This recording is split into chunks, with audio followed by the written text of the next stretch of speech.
Bonjour à toutes et à tous, j'espère que vous allez bien. Vous êtes beaucoup à m'avoir demandé des vidéos sur les ouvertures et sur la théorie aux échecs. Et donc aujourd'hui, j'ai décidé de faire ma première vidéo sérieuse sur ma chaîne YouTube. Et aujourd'hui, on va voir la théorie d'une ouverture que moi, j'affectionne tout particulièrement. Une ouverture qui est beaucoup jouée à haut niveau et que moi, personnellement, je maîtrise à la perfection. Et cette ouverture, c'est la danse des cavaliers. Alors la danse des cavaliers, c'est très simple. Ça repose sur un grand principe. Et ce grand principe, c'est d'humilier son adversaire. Vous allez comprendre, on joue cavalier F3, on nous répond par C5 et derrière, cavalier G1. Cavalier C6, cavalier F3. E6, cavalier G5. On nous met cavalier en F6, le cavalier qui revient en F3. Hop là, le cavalier qui revient en G1. Vous l'avez compris, on va bouger le cavalier un petit peu sur toute la map, sur tout l'échiquier. Et en fait, le but, ça va être d'énerver son adversaire. C'est de ne pas aller chercher l'adversaire sur quelque chose de raisonnable. C'est d'aller les rechercher justement sur ses émotions, sur son ego. Il se dit, mais non, c'est pas possible qu'il me batte en bougeant simplement son cavalier. C'est d'aller chercher non pas le joueur, mais c'est d'aller chercher l'homme. Et de bouger son cavalier, hop là, voyez, on bouge le deuxième cavalier après avoir joué le cavalier en F3, derrière on joue le cavalier en C3, hop là on vient attaquer le fou évidemment, on fait une petite menace de gagner la paire de fou, il le voit donc il joue fou E7, on ramène le cavalier en C3, il peut y avoir des petites variantes, hein. On peut commencer des fois, parce que là j'ai commencé par le cavalier à droite, mais on aurait pu commencer très bien par cavalier C3 et derrière faire des petits allers-retours comme ça et revenir en B1. Là j'ai préféré commencer par une des sous-variantes qui est cavalier F3 suivi de cavalier G1. Mais on peut très bien imaginer d'autres variantes. Là pareil, j'ai préféré venir ici. J'aurais pu directement revenir en G1 aussi. Bon, c'est des petites variantes. C'est plein de petites sous-variantes qu'il y a à travailler. D'ailleurs, là, il a complètement oublié le dame prend G5. Hein. Je lui avais donné le cavalier pour encore plus pouvoir l'énerver et justement pouvoir rentrer dans une position où derrière, je vais faire des menaces avec D4, attaquer la dame. Je vous le montre hein, pour ceux qui ne calculeraient pas. Mais voilà, D4, j'attaque la dame, j'attaque le pion C5, qui est une variante hyper méga connue. Et bon, bref, voilà, on va continuer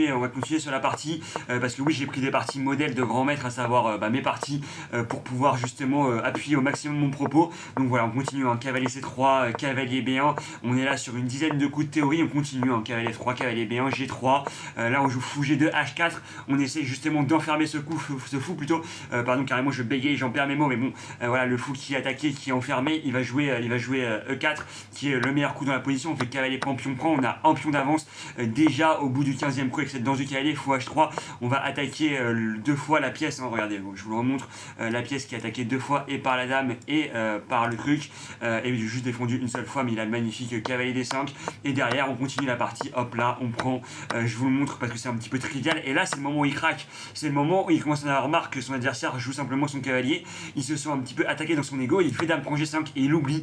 qu'il y a fou prend G5, et là c'est un petit peu le moment, le tournant de la partie, on l'a suffisamment énervé, on est suffisamment allé chercher l'homme derrière le joueur pour derrière pouvoir aller le défoncer, et là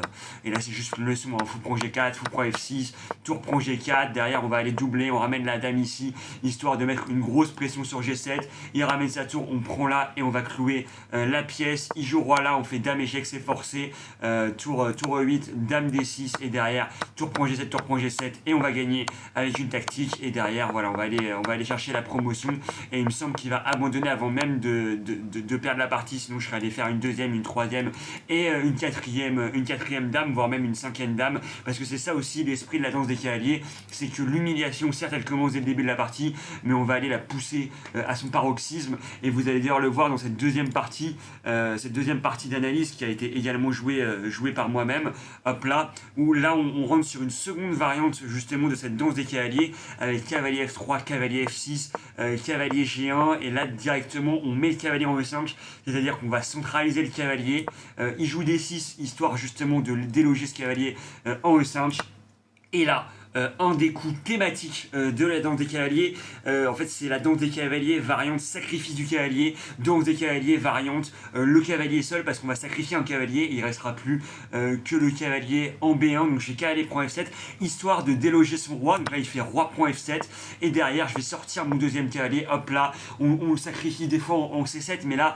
j'ai pas décidé de le sacrifier en C7 lorsqu'il a joué roi G8. J'ai ramené mon cavalier, mais il faut savoir qu'il y a aussi des variantes avec double sacrifice sacrifice du cavalier, cavalier prend C7, dame prend C7, mais c'est des variantes hyper compliquées sur lesquelles on va pas s'attarder pour cette première vidéo. N'hésitez pas d'ailleurs à me dire si vous voulez une deuxième vidéo sur la suite de la théorie avec la danse décalée, mais voilà, cavalier C3, on continue, hop là, on ramène le cavalier, là on joue E3 et on décide finalement de commencer à développer ses pièces avec D3, fou D2, fou E2, on développe de manière classique derrière les pièces,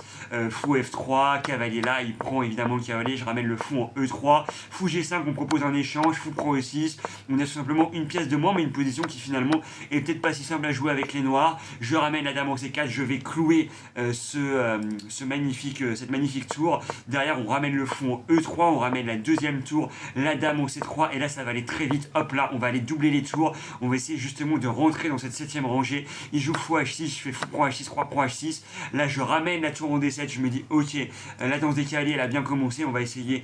justement de pénétrer sur le roi et de faire une attaque de mat, il joue G5 qui honnêtement est pas un bon coup, là je fais dame prend C7 tempo, je me dis ok là vraiment je suis en train de rentrer dans la position et peut-être avoir des idées avec tour H7, et là il fait l'erreur G4, mais l'erreur c'est pas juste une erreur à un instant T, c'est justement toute la pression psychologique qu'on lui a mis depuis le début de la partie qui amène à cette erreur G4, à cette erreur finalement du domaine purement humain, du domaine purement psychologique. Pourquoi c'est une erreur? Parce qu'il y a tour D6 qui va aller clouer cette dame et justement gagner la pièce. Ça aussi c'est thématique, des fois on peut se dire ok la danse des cavaliers elle n'a pas été productive dès le début de la partie, mais en fait à long terme c'est une ouverture où qu'il faut pas forcément penser que justement sur l'ouverture, parce qu'elle a des répercussions mentales sur les finales parfois, ou bien même sur le milieu de partie, parce que là ce que l'adversaire a dû penser c'est putain je peux pas perdre contre un mec qui m'humilie comme ça, et le fait est qu'en fait à force de penser à quelque chose en se disant ça ne peut pas arriver,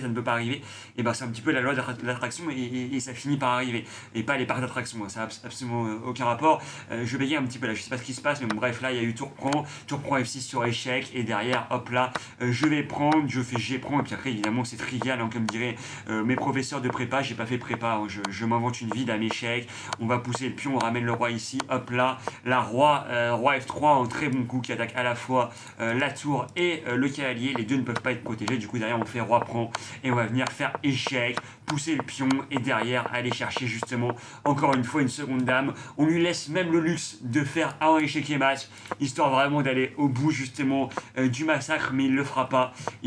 il se respectera jusqu'au bout, et on va faire promotion dame. Donc voilà, ça c'était une deuxième variante de la danse du cavalier. On va terminer sur une dernière variante, sur une dernière partie un petit peu thématique, parce que la danse des cavaliers c'est aussi ça l'avantage de cette ouverture, c'est qu'elle se joue à la fois avec les blancs mais aussi avec les noirs, et c'est ça aussi qui permet d'avoir une certaine forme de flexibilité, c'est qu'on peut la jouer un petit peu avec toutes les couleurs, c'est vraiment c'est super, c'est que vous n'avez pas à apprendre la théorie nécessairement, hop là sur 4 qu'est-ce que j'apprends, non, c'est à peu près toujours la même chose, et là je vais faire une danse du cavalier comme vous l'avez vu un petit peu classique, hop là on revient, mais je trouvais ça intéressant de l'avoir sur un grand rock aussi, parce que voilà, là c'est vraiment une partie d'attaque, hop là on ramène le cavalier là, il aurait pu avoir des cavaliers prend A2 s'il n'y avait pas le cavalier en C3, mais là c'est pas la variante, on ramène encore une fois le cavalier en B8, G6, on va tout de suite déloger cette dame, on se dit ok, il est temps de mettre fin à cette danse du cavalier au bout de 15 coups quand même, et là on va jouer le fou en G7, on va commencer le développement classique, D6, E6, il essaye de rentrer dans la position, cavalier F6, évidemment j'attaque cette dame en E4 et j'essaye de la déloger, il joue dame là, je joue H6, alors là j'ai pas compris pourquoi est-ce qu'il n'avait pas joué G5 qui me semblait être le coup un petit peu le plus logique dans cette position, mais on continue derrière avec petit roc, histoire justement d'avoir des menaces, il va se prendre justement le piège, c'est qu'il y a cavalier prend D5, voilà qui permet d'attaquer la dame aussi, et d'ailleurs un point important que j'ai oublié de préciser, parce que si on analyse sur les autres parties, alors pas nécessairement sur celle-là, mais on peut voir que la danse du cavalier aussi, par la simplicité des coups, parfois qu'elle peut, même s'il y a des variantes beaucoup plus complexes, mais par la simplicité des coups qu'elle permet, ça permet d'avoir toujours un petit avantage au temps, et justement d'être un petit peu mieux au temps, ça permet aussi de se sentir un petit peu supérieur. Et donc là, petit rock, et justement aussi d'entraîner son adversaire sur un tempo et sur un rythme, une vitesse de jeu qui sera égale, et qui l'amène à faire des erreurs, parce que là, il y a cavalier prend E5, et à 2000 Elo, enfin plutôt à 1900 Elo, parce que là, je suis un petit peu descendu, ces choses-là, ils doivent le voir. Ils doivent voir que la dame est attaquée, et comme vous allez voir, il a 36 secondes, et il joue à 34 secondes, il prend quand même 2 secondes pour jouer le cavalier prend E4, et il oublie le fameux tour prend F4, donc je gagne une dame dans cette position, derrière je prends, et c'est vraiment l'aspect psychologique dont je vous avais parlé tout à l'heure, qui est l'un des points clés avec l'humiliation. C'est vraiment les deux choses que j'ai envie que vous reteniez de cette danse des cavaliers. Là il joue évidemment, il joue tour H8, je fais dame pour H8, 3 pour H8, et là on commence à rentrer dans une position qui n'est pas forcément évidente à jouer avec les noirs, ou bien peut-être même à un moment donné une position qui est perdante, vous allez le voir, parce qu'en fait il va avoir un pion passé. Voilà, là je suis complètement perdant, je peux pas éviter E8 mat, mais vous allez remarquer qu'il me reste 7 secondes et lui il lui reste 5 secondes, et c'est ce que je vous ai dit, c'est cet avantage au temps, et c'est aussi cette capacité de douille, parce que la danse décalée, à force de la jouer, vous allez avoir une capacité de douille qui est accrue, une capacité de ah putain j'ai gagné la partie au temps, et je suis hyper content de l'avoir gagné au temps, même si c'est pas forcément académique, mais c'est aussi ça, la danse des cavaliers, c'est un petit peu moins d'académie, un petit peu moins de théorie parfois, par moment, un peu plus de pratique, parce que oui, voilà, là, je vais faire fou prend C6, cavalier prend C6, je vais aller chercher le roi, je vais le ramener ici, hop là, je vais sacrifier la tour, juste pour gagner un petit peu de temps et le déstabiliser, je vais pousser le pion, il va venir faire échec, et là, il perd autant. Là, il perd autant, il me reste une seconde, et cette partie, le fait est que vous allez me dire, j'ai 3 pions, et lui, il a 2 pions, et une dame, oui, certes, mais en attendant, c'est moi qui, à la fin, gagne la partie, et c'est moi qui suis le go des échecs. Donc voilà, j'aimerais que vous reteniez les principes clés, à savoir humiliation, douille et évidemment pression psychologique, hein, voilà, qui sont des grands principes de cette danse du cavalier. En tout cas, j'espère que cette vidéo vous aura plu, j'espère que vous serez capable vous aussi de gagner des parties avec la danse du cavalier. D'ailleurs, n'hésitez pas à me montrer vos meilleures parties avec la danse du cavalier, à m'envoyer, je sais pas moi, sur Instagram ou n'importe où, ou bien même en DM sur chess.com avec vos parties. En tout cas, si cette vidéo vous a plu, n'hésitez pas à liker, à vous abonner, à commenter et à me dire si vous voulez d'autres parties sur la théorie de la danse des cavaliers, ou bien même sur d'autres ouvertures que moi je pourrais jouer, typiquement le Gartin's Opening, que j'ai appelé Gartin's Opening de manière très humble, parce que c'est l'ouverture de Gartin en français. Donc là, je vous dis à la prochaine, je vous fais des gros bisous. Ciao, ciao!